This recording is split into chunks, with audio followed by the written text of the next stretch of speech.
And unfortunately, in the mining space, the company's exposure to risk rises once the capital has been committed.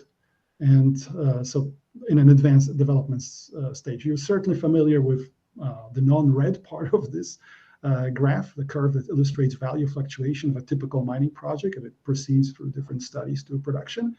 And it's when you overlay the company's exposure to exogenous risks, as here in the red, then you can understand shareholders' misgivings, which kick in post-feasibility study. So this is when equity investors begin to flee the company, even though until then they hugged happily this highly attractive exploration play.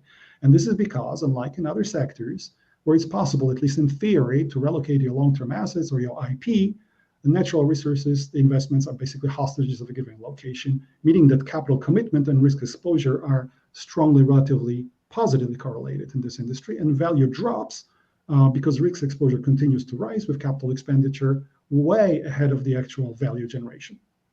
Now, the question naturally arises whether it's possible to inject some discipline into our thinking and make exogenous events appear more interactive and maybe ontologically conjectural problems as more formulaic. And we'll try to show that, in fact, it is possible, and even guesswork can be organized around some very, very simple rules.